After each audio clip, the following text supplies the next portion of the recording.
সবাই আস্তে ধীরে লনের পথ ধরল। ড্রাইভার চাবিটা এসে অয়নকে দিয়ে গেলেন। সেই চালাবে আজ। জামিল অয়নের পাশাপাশি হাঁটছিল। হঠাৎ ফোন বাজল ওর। নানু ফোন করেছেন, ডাকছেন দ্রুত। জামিল ফোনের লাইন কেটে বলল, আমার যাওয়া হচ্ছে না অয়ন, তোমরা চলে যাও। ইউষা ছিল পেছনে, অমনি বলল, এমা কেন, হঠাৎ কি হলো ভাইয়া? নানু ফোন করেছেন, মামা এসেছেন দেখা করতে। অলমোস্ট 4 বছর পর দেখা হবে, গুরুজন বসিয়ে রাখবো তোমাদের সাথে, পরে কোলাপ করব না হয়। ইস, ভাবলাম সবাই যাব। জামিল ভ্রু উঁচিয়ে হাসলো, বলল, আমি না গেলে তোমার খারাপ লাগবে ইউষা? ইউষার সরল স্বীকারোক্তি। হ্যাঁ, কেন লাগবে না, সবাই একসাথে হওয়ার আনন্দই তো আলাদা। জামিল বুক ফুলিয়ে শ্বাস ফেললো, চোখে মুখে এক অন্যরকম আলো বসলো সহসা। ঠোঁট ছড়িয়ে বলল, বিয়ের আয়োজন তো মাত্র শুরু হলো, শপিং টপিং আরো বাকি না? প্রতিদিন যাব ইনশাআল্লাহ। ইনশাআল্লাহ।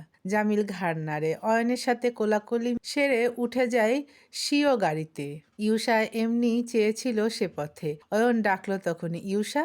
ইউষার চোখজোড়া চমকে উঠল একটু, বুকটা কাঁপলো সজোরে, কিন্তু তাকালো না। চুপটি করে গলার খাজে চিবুক নামিয়ে রাখলো। অয়ন মোলায়েম কণ্ঠে বলল, ইউষা তুই কি এখনো রেগে আছিস? বলতে বলতে হাতটা ধরতে গেলেই তুরন্ত সরিয়ে নিল মেয়েটা। কিছুটা ছটফট করে বলে, এমনি কথা বলো অয়ন ভাই, হাত ধরছো কেন? অয়ন তাজ্জব হয়ে বলল, ধরলে কি হবে? কদিন পর তোমার বিয়ে হতে যাচ্ছে, মানুষ খারাপ ভাবে। অয়নের কণ্ঠে উদ্বেগ। ইউষা তুই আমার বোনের মতো, তোকে আমি জন্মাতে দেখেছি, মানুষ কি ভাববে আশ্চর্য।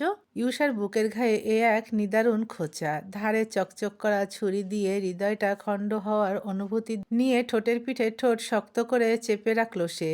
যে মেয়েটা বুঝ হবার পর থেকেই অয়নের বউ হওয়ার স্বপ্ন নিয়ে বড় হয়েছে, ভালোবেসেছে, রাতের পর রাত শয়নে স্বপনে ঘর বেঁধেছে মানুষটার সাথে, তার মুখে কি এসব শোনা যায়? তুষির জুতো পরতে সময় লেগেছে, এখন টুকটাক হিল পরেও, তাও আবার একদম নিচু হিল। মাই জবরদস্তি পরান, তাহলে নাকি দেখতে একটু লম্বা লম্বা লাগে। তুষি খুব তাড়াহুড়ো করে হাঁটছিল। অয়ন যাবার বেলায় ওর কানে কানে বলে গেছে, সামনে বসো আমার পাশে। আর এটাই সে চাইছে না। অয়নের পাশে তো দূর, ওর থেকে এই জন্মে যত হাত দূরে থাকা যায় তত ভালো, কিন্তু এর জন্য কিছু তো ভাবতে হবে। ইস, ওরা বোধহয় আগে আগে গিয়ে উঠেও পড়লো, এখন না আবার সত্যি সামনে বসতে হয়। তুষির পায়ের কদমে রাশ নেই, বাতাসের মতো চলছিল। হঠাৎ বাইকের হর্ন এলো কানে, ফিরে চাইতেও পারল না। স্বার্থ বাইক নিয়ে হুশ করে সামনে থেকে ছুটে গেল সহসা, এত জোরে যেন আরেকটু হলেই গায়ে তুলে দেয়। ছিটকে তুষি দূরে সরে গেল, আর গিয়েই বাড়ি খেলো লনে রাখা আরেকটা গাড়ির সাথে। কপালে ঠোকা লেগে প্রচন্ড ব্যথা পেল তুষি। হাত দিয়ে ডলতে ডলতে মেজাজ খারাপ করে চাইল স্বার্থর পানে। মানুষটা সেসবে যেন কিচ্ছু যায় এলো না। একদম গিয়ে আইরিনের সামনে থামলো সে। সাথে সাথে আইরিন বাইকে উঠে বসলো। একবার ক্রূর হাসি নিয়ে পিছু ফিরে দেখলো তুষির মুখটা, খুব আহ্লাদ নিয়ে বলল, আস্তে চালাবেন কিন্তু, আমার ভয় লাগে। স্বার্থ গুরুগম্ভীর মানুষ, উত্তরে বলল কেবল, ধরে বসো।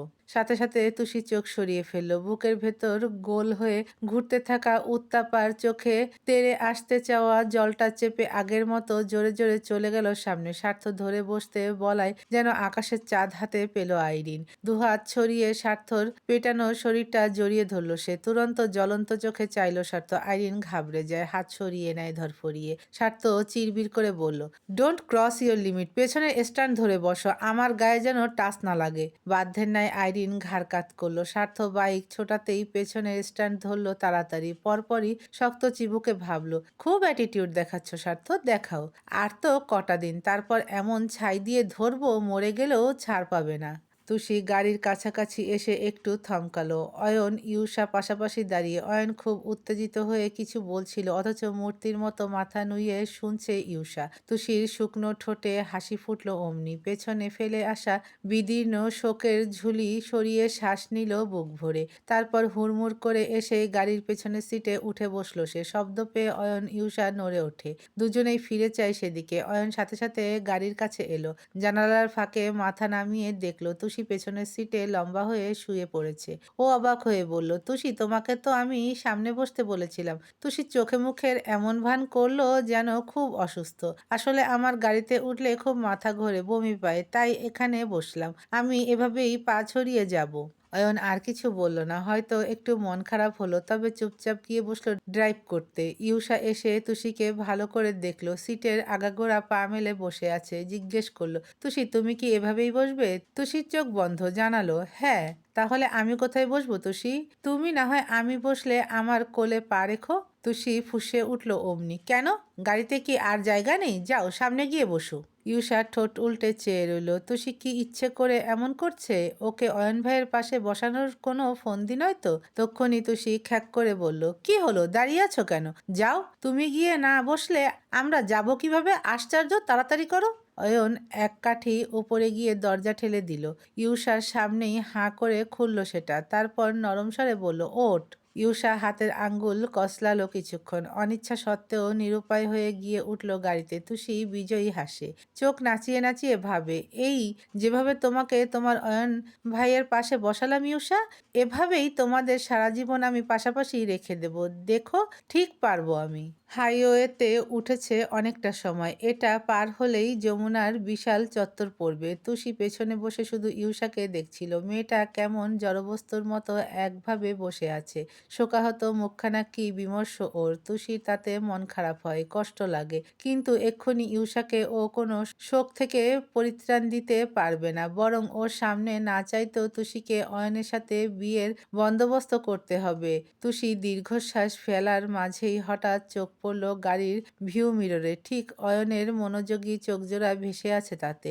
ড্রাইভিংয়ের ফাঁকে বারবার এদিকেই দেখছিল বোধহয়। তুষি অস্বস্তিতে ডুবে গেল, বসলো নড়েচড়ে। অনীহা চিত্তে মুখ ঘুরিয়ে নিল জানালায়। ঠিক তার 2 সেকেন্ড পরই একটা তীক্ষ্ণ হর্নের শব্দ শোনা গেল। মাথা ঘুরিয়ে পেছনে চাইল তুষি। সার্থর বাইক আসছে, আইরিন পেছনে বসা। ওর চোখের সামনেই বাইকটা গাড়ির ছুঁই ছুঁই হয়ে একটু সামনে চলে গেল। মেয়েটার বুক মুচড়ে উঠল দুজনকে ফের একসাথে দেখে। এই মুহূর্তে আইরিনকে পৃথিবীর সব থেকে ভাগ্যবতী মনে হলো তুষির। সার্থর বাইকে তো ও আজ অব্দি ওঠেনি, কখনো ছুঁয়েও দেখেনি সেটা। অথচ দিব্যি আইরিন বসে গেল, তাও ওনার অত কাছে, অতটা। আচ্ছা, যতবার গাড়িতে ব্রেক কষা হবে, মেয়েটা কি ওনার গায়ের ওপর পড়বে না?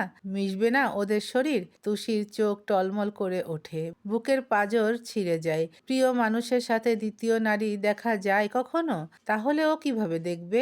ও যে ভালোবাসে, খুব ভালোবাসে সার্থককে। ভেজা ছলছলে নয়ন মেলে সার্থর ছুটে যাওয়া বাইকের দিকে একভাবে চেয়ে রইল তুষি। সার্থর চোখে সানগ্লাস, পরনে গাঢ় চেক শার্ট। তার মনোযোগ কি তখন ব্যস্ত রাস্তায় ছিল? হুম। রোদ চশমার পুরো কাজ ভেদ করে তীক্ষ্ণ নজর বারবার বাইকের লুকিং গ্লাসে ফেলছিল সে, যেখানে স্পষ্ট তুষির বিমর্ষ মেদুর চেহারা ভেসে আছে। খোলা জানালায় মাথাটা একটু ঠেসে রেখেছে মেয়েটা। কাঁধের দুপাশ থেকে চুলগুলো উড়ছিল হাওয়ায়। চেয়ে থেকে থেকে সার্থর গোছানো কপাল টান টান হয় অচিরে।